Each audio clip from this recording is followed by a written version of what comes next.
Have you ever felt like life is testing you harder than you can bear? Yung parang sunod-sunod na lang ang malas, kahit na anong gawin mo?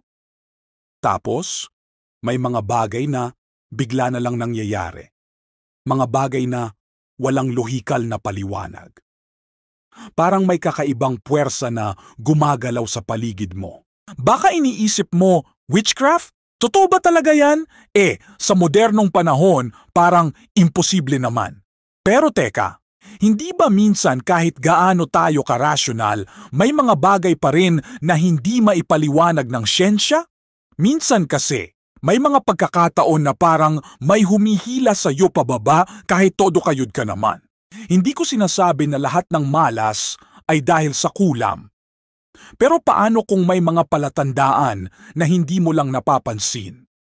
Paano kung may mga kakaibang senyales na pinapakita sa iyo pero binabaliwala mo dahil nga masyado na tayong nakafocus sa pagiging practical?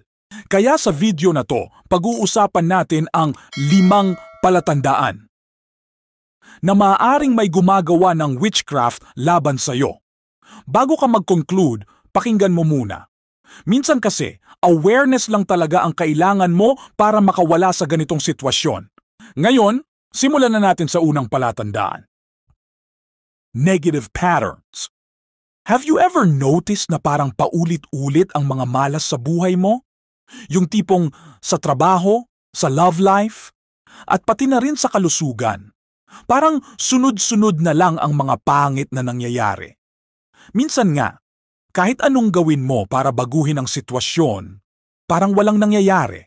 Halimbawa, may kakilala ako na biglang nawala ng trabaho, iniwan ng partner, at nagkasakit pa ng sunod-sunod. Lahat nangyari sa loob ng ilang buwan lang. Noong una, iniisip niya na baka talagang sablay lang ang swerte. Pero habang tumatagal, napansin niyang parang hindi na ito normal. Kapag ganito ang nangyayari sa iyo, mga negative patterns na parang nakacycle na paulit-ulit, huwag mong isipin na nagkataon lang. Pwedeng may nagpapadala ng negative energy o intensyon sa iyo. Hindi naman porket may malas ay kulam na agad. Pero kung paulit-ulit na nangyayari nang walang paliwanag, oras na para mag-isip-isip. Ang susi dito ay awareness. Maging mapanuri. Mag-reflect sa nangyayari sa paligid mo. Minsan kasi, ang mga taong nasa paligid natin ay hindi lahat mabuting intensyon ang dala. At kapag nalaman mo na parang may kakaiba, huwag kang magpanik. May paraan para protektahan ang sarili mo. Physical and emotional symptoms. Pangalawang senyales na posibleng may witchcraft sa buhay mo. Mga kakaibang pisikal at emosyonal na sintomas. Have you ever experienced na parang bigla ka na lang nanghihina? O kaya naman palagi kang pagod kahit sapat naman ang tulog mo?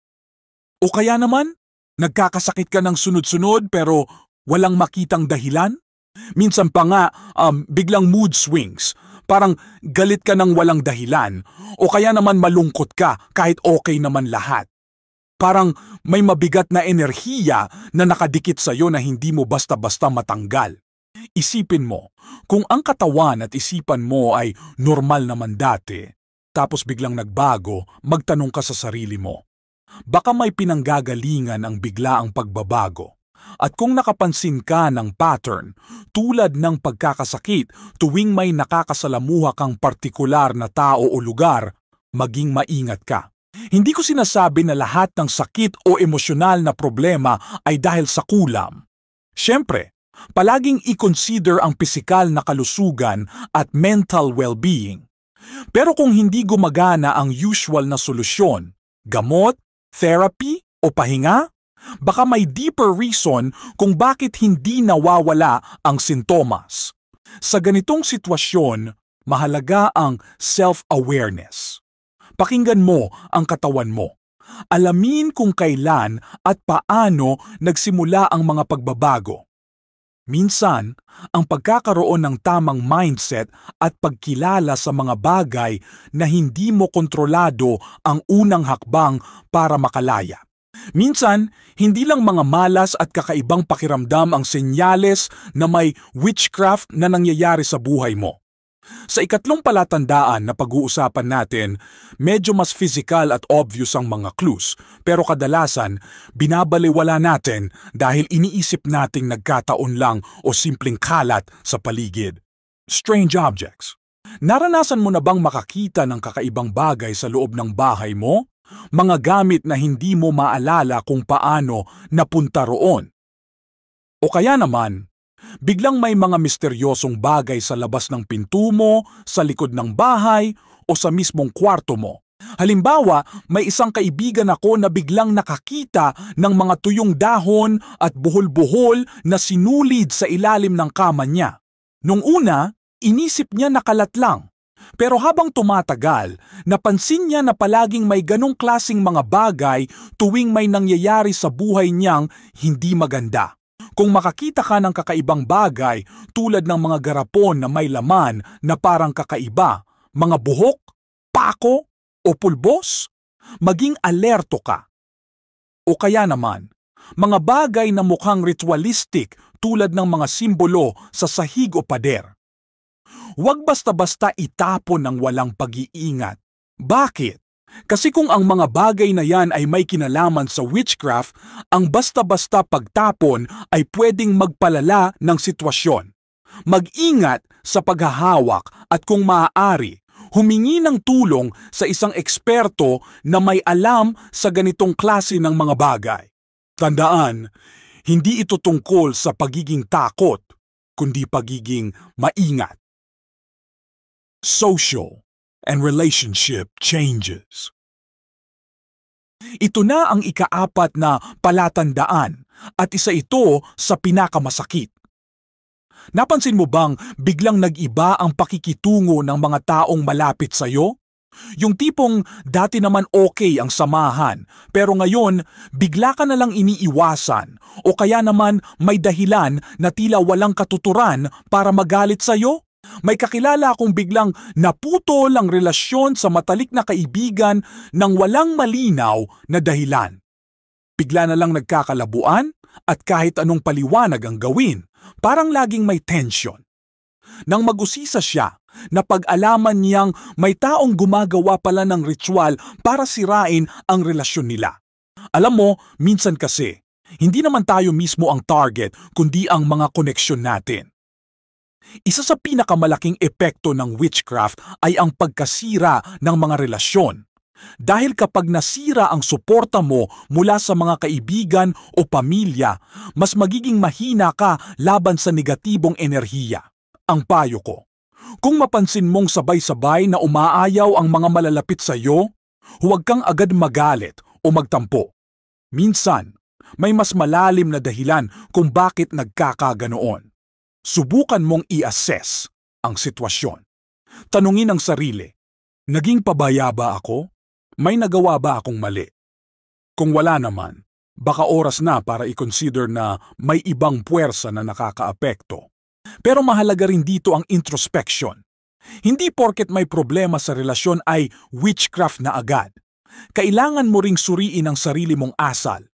Baka naman may mga bagay kang hindi rin napapansin sa sariling ugali. Balance dapat. Huwag agad magsisihan o mag-conclude. At para sa panghuling palatandaan, yung gut feeling na parang may mali pero hindi mo maipaliwanag. Naranasan mo na bang makaramdam ng biglaang kaba o takot ng walang dahilan? O kaya naman, parang may bumubulong sa iyo na mag-ingat ka. Kahit wala namang nakikitang panganib, madalas ang intuition ay underrated.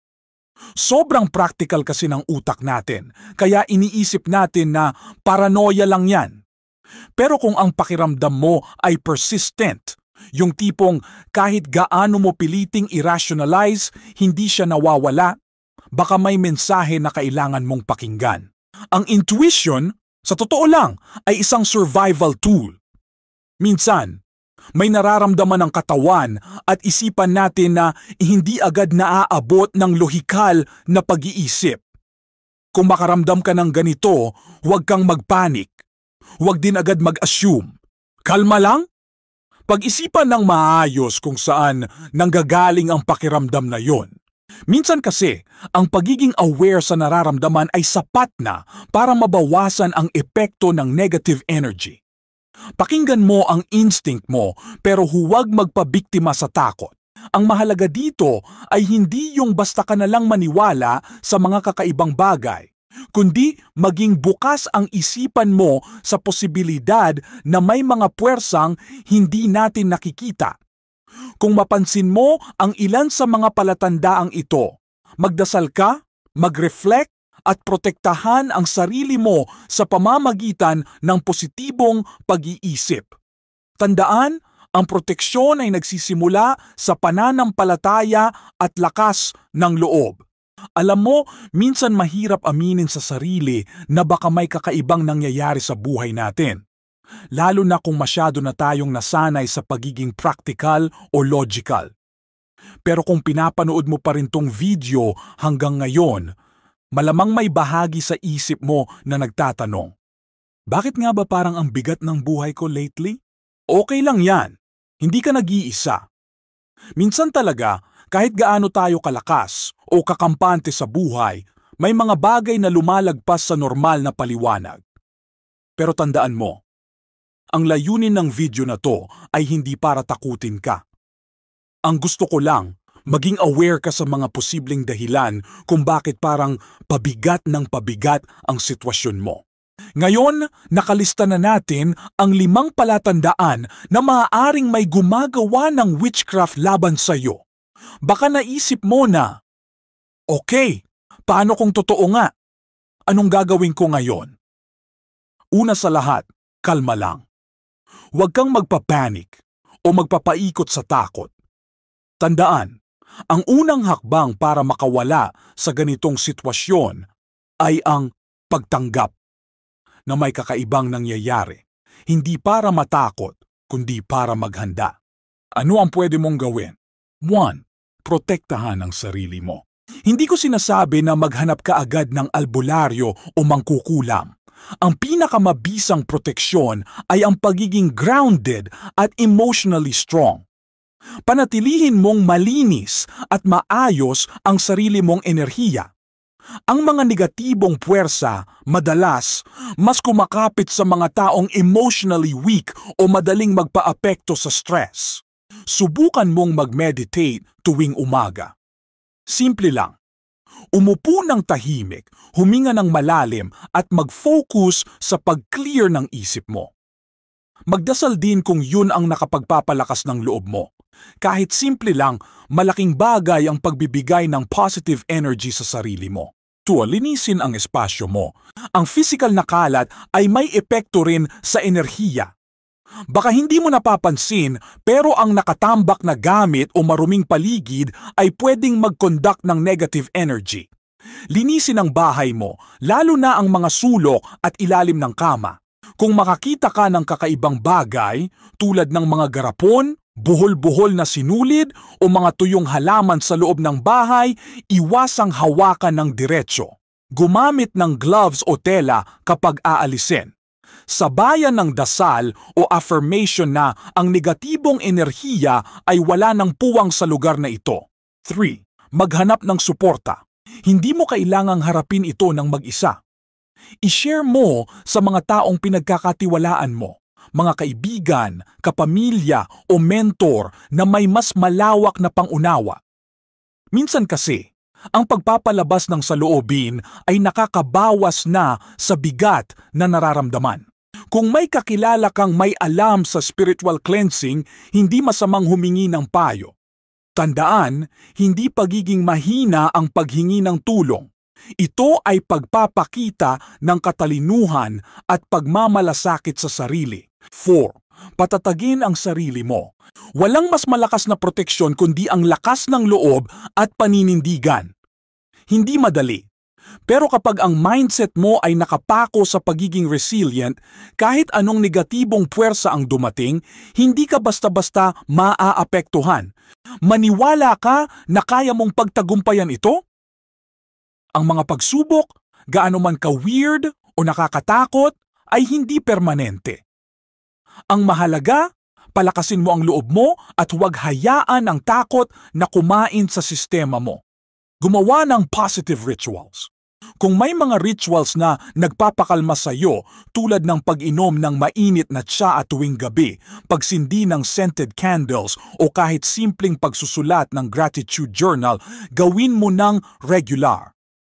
Ang mga ganitong maliliit na ritual ay nagbibigay ng sense of control at positibong enerhiya. Hindi ito tungkol sa pagiging mystical o weird. Ito ay tungkol sa pagpapalakas ng mental at emotional foundation mo. Kung may mga bagay na sa tingin mo ay nagbibigay ng positibong vibes, embrace mo yon.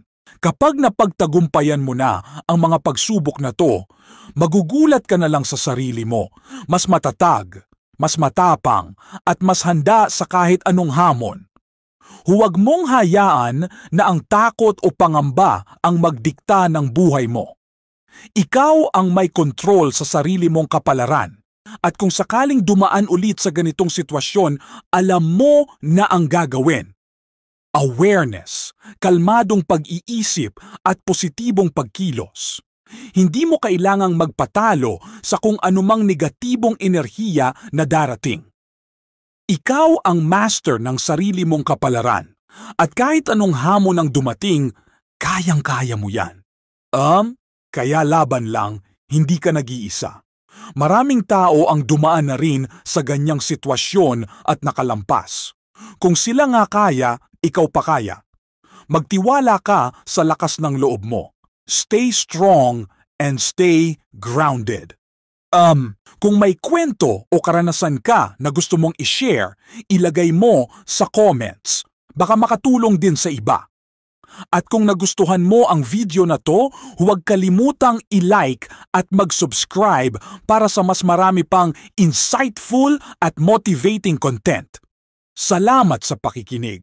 At tandaan, walang bagay na hindi kayang lagpasan basta't may pananalig, lakas ng loob at tamang mindset.